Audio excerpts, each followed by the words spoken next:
ETF index mutual funds నేర్చుకుని stock మార్కెట్లో రాణించాలనుకుంటున్నారా? వెంటనే ఈ నెంబర్కి కాల్ చేయండి. నమస్తే, welcome back to Suman TV. Present మనతో పాటు ఉన్నారు TEDx speaker, legendary award winner in real estate, realtor oxygen founder and CEO doctor Nandi Rameshwar Rao గారు. నమస్తే సార్. నమస్తే. సార్, ఓన్ హౌస్, సొంత ఇల్లు అనేది ప్రతి ఒక్కరి కల కదా. మరి అగ్రిమెంట్ ప్రకారంగా టైంకి గనక బిల్డర్ హ్యాండ్ ఓవర్ చేయకపోతే మనకు ఉండేటువంటి రైట్స్ ఏమన్నా ఉన్నాయా? అసలు ఒక్కసారి మనం రెరా యాక్ట్ 2016 రైట్స్ గురించి మాట్లాడుకుంటే, మన నష్టపరిహారంగా ఒకళ్ళు చెప్పిన టైంకి ఇవ్వకపోతే మనకేమన్నా పరిహారం చెల్లించే ఆ హక్కులు కానీ అవన్నీ ఒక్కసారి. రెరా అనేది చాలా good initiative both central government and state government. So central government format కనిపెట్టి స్టేట్ గవర్నమెంట్ మీ రూల్స్ ప్రకారం, మీ లోకల్ రూల్స్ ప్రకారంగా చేసుకున్నాను. రెరా ముఖ్యంగా 3 విషయాలు మాట్లాడతారు, 3 కోణాల్లో. ఒకటి బిల్డర్ కోణం, ఒకటి ఏజెంట్ కోణం, ఒకటి బయ్యర్ ఆర్ ఇన్వెస్టర్ కోణం. బిల్డర్ అంతకుముందు ఏం చేసిన, రెరా లేనప్పుడు డబ్బులు కలెక్ట్ చేసి సగం ఇక్కడ పెట్టి సగం వేరే దగ్గర ఎక్కడో పెట్టేవాడు, వేరే ప్రాజెక్ట్ వల్ల పర్సనల్ ఎస్టేట్ బిల్డ్ చేసుకుని అంతకుముందు. ఇప్పుడు ఈ రెరా వచ్చాక ఏం చేస్తారంటే, నువ్వు కలెక్ట్ చేసే ప్రతి రూపాయలో 70% మాకు చూపించాలి అకౌంట్, 30% నీ లాభాలు అనుకుంటే, ఈ 70% మీరు ఖర్చు పెట్టే రా మెటీరియల్ ఖర్చు పెట్టారా, సిమెంటా, ఐరనా, స్టీలా, ఏది ఖర్చు పెట్టి శాలరీసా, ఏది ఖర్చు పెట్టినా మీరు మాకు అప్రూవల్ తీసుకొని, రెరాలో సర్టిఫై ఆడిటర్ కూడా ఉంటాడు. సో ఆడిటర్ సర్టిఫై చేసింది ఎస్క్రో అకౌంట్ అని ఉంటాయి డబ్బులు, జాయింట్ అకౌంట్. ఎస్క్రో అకౌంట్ నీకు మీ అనుకుంటే నువ్వు ఒకదాన్ని సైన్ చేస్తే డబ్బుల్లో, అట్లా ఎస్క్రోలో 2 ఉంటారు జాయింట్ అకౌంట్. సో 2 అంటే ఒకళ్ళు బిల్డర్ తరపున, ఒకడు రెరా తరపున. సో వాళ్ళు సైన్ చేస్తేనే డబ్బులు వస్తాయి. సో వాళ్ళు జస్టిఫై చేయకుండా అయితే డబ్బులు ఇచ్చారు, తెలియకుండా ఖర్చు పెడితే జరిమానా వేస్తారు, అయితే జైల్లో పెడతారు, లేకపోతే 10% of the project cost penalty వేస్తారు. ఇది ఫస్ట్ రూల్. సెకండ్ది, మీరు సేల్ అగ్రిమెంట్ ఇస్తారు, సేల్ డేట్ ఇస్తారు. ఆ సేల్ అగ్రిమెంట్ అనేది ఫార్మాట్ డిజైన్ చేశారు రెరా వాళ్ళు, ఆ ఫార్మాట్లో ప్రకారమే ఇవ్వాలి. అంతకుముందు ఏమంటే one sided agreement, one sided FIR అంటాం కదా, వన్ సైడెడ్ అగ్రిమెంట్ అంటే బిల్డర్కి అనుకూలంగా రాసుకుంటే బయ్యర్ వాళ్ళకి అంత నాలెడ్జ్ ఉండదు, సంతకం పెట్టుకుంటే గుడ్డుగా పెట్టేస్తారు. ఇప్పుడు అలా లేదు. రెరా ఫార్మాట్ కనుక డివియేట్ చేస్తే రెరా కెన్ టేక్ యాక్షన్. అందుకని ప్రతి బయ్యర్ కూడా కొనుక్కునేటప్పుడు, ఇన్వెస్టర్ కానీ ఏం పెడితే గుడ్డుగా సైన్ చేయకుండా, they have to go through the agreement, they have to understand the terms, అప్పుడు సైన్ చేయాలి. ఇది రెండోది.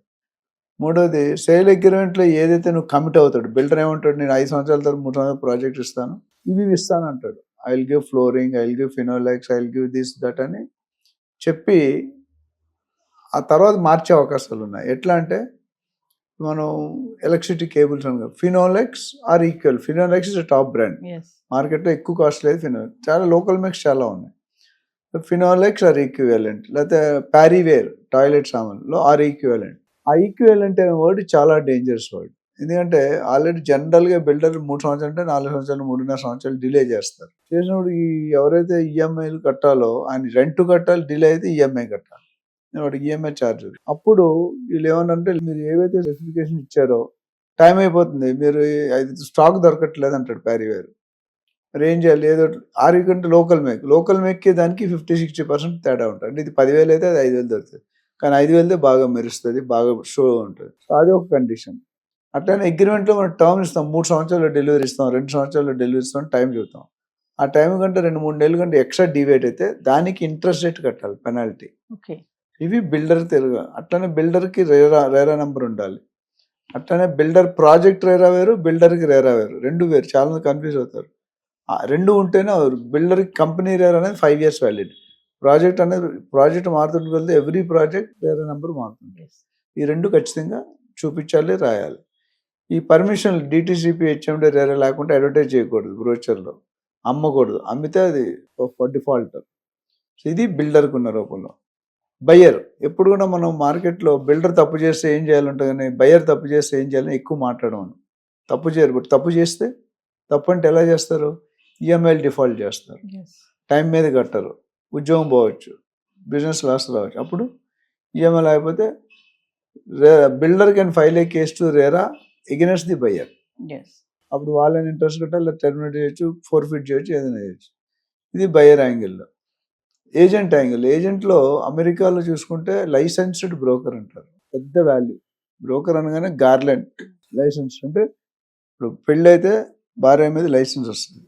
అట్లా మీరు చూసుకుంటే ప్రతి డాక్టర్ అంటే కోడ్ ఉంటుంది, లాయర్ అంటే బార్ అసోసియేషన్ అట్లా దీనికి కూడా ఏమన్నారంటే మీరు బిజినెస్ చేయాలనుకుంటే రేరా ఏజెంట్గా పర్మిషన్ తీసుకోవాలి. రేరాకి అప్లై చేసుకుంటే వాళ్ళు 5,000 10,000 తీసుకొని మీకు 5 yearsకి వ్యాలిడిటీ. మీ మీద ఏమైనా ఎఫ్ఐఆర్ కేసులు కానీ ఏమైనా నెగిటివ్ కానీ కొన్ని ఎలిజిబిలిటీ అయితే రేరా లైసెన్స్ ఇవ్వరు. ఇది 3 కన్నాలు.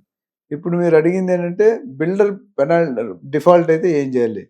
డెఫినెట్గా ఇంట్రెస్ట్ కట్టాలి, పెనాల్టీ కట్టాలి, అండ్ ఎంత సంవత్సరం డిలే అయిందో ఎన్ని సంవత్సరాలు ఉందో అన్ని సంవత్సరాలు కట్టాలి. ఎందుకంటే అది లేకపోతే buyer can file a case against the builder to RERA. Yes. ఇది డెఫినెట్గా అంటే ఒక మంచి పరిణామం. ఎందుకంటే బయ్యర్ని ప్రొటెక్ట్ చేస్తున్నారు, బిల్డర్ని ప్రొటెక్ట్ చేస్తున్నారు. ఏజెంట్ సపోజ్ ఏజెంట్ ఉన్నాడు అనుకోండి, మీరే సర్వీస్ మీ డబ్బులు ఇవ్వరు వాడికి. ఇవ్వకపోతే ఏజెంట్ ఏం చేస్తున్నాడు, మీ మీద కేసు వేయచ్చు రేరాకి. అదే రివర్స్, ఒకవేళ ఏజెంట్ మిమ్మల్ని మోసం చేయడం మీరు కేసు వేయచ్చు. సో అన్ని విధాలు చూసిన 3 ట్రయాంగిల్ లవ్ స్టైల్లో ఫిక్స్ చేశారు. అయితే రేరా అని బాడీ అంటే real estate regulatory authority act. RERA పైన ఇంకోటి ఉంటుంది. ఇప్పుడు నీ పైన నీ బాస్ ఉన్నాడు, బాస్ పైన ఇంకో బాస్ ఉన్నాడు. ఇక్కడ రేరా పైన ఒక బాస్ ఉంటాడు, రేరా అప్లియేట్ అథారిటీ. అంటే వీళ్ళిద్దరు రేరాతో సంతృప్తి కాకపోతే వీళ్ళు 3 కూడా రేరా అప్లియేట్ అథారిటీ మీద వెళ్ళి ఒకటి మీద ఒకటి కేసు ఎక్స్ప్లెయిన్ చేయొచ్చు. రేరా అప్లియేట్ అథారిటీ కూడా ఇచ్చిన డెసిషన్తో మీరు సంతోషం లేకపోతే మీరు హైకోర్టుని ఆశ్రయించవచ్చు. కింద సివిల్ కోర్టు, లో కోర్టు అవి ఉండవు, ఓన్లీ డైరెక్ట్ హైకోర్టు.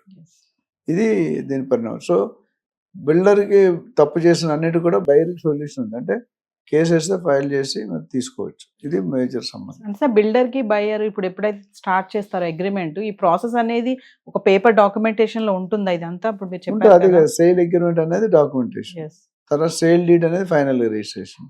ఈ రెండిట్లో ఎక్కడైనా డివేట్ అయితే టైమ్స్ వస్తే అది కొద్ది ఇబ్బందుల్లోకి వెళ్తారు. సో ఇది చాలా ఇంపార్టెంట్. అండ్ బయర్స్కి బాగా ప్రొటెక్షన్ ఉంది, ఎందుకంటే ఎక్కువ కొనుగోలుదారులే మోసపోతున్నారు, బయర్స్ తక్కువ. సో రేరా అనేది ఏంటంటే ఒక రియల్ ఎస్టేట్ కోసమే సరిదిద్దిన క్లాస్ అంటే బాడీ. సో వేరే యాక్టివిటీస్ చూడరు, ఇవే డిటీసీ కానీ ప్లాట్ కానీ. సపోజ్ ఇప్పుడు కేసు వేసిన తర్వాత రేరా వాళ్ళు 60 రోజుల్లో క్లియర్ చేయకపోతే రేరా అప్లియేట్ అథారిటీ కూడా వెళ్ళచ్చు.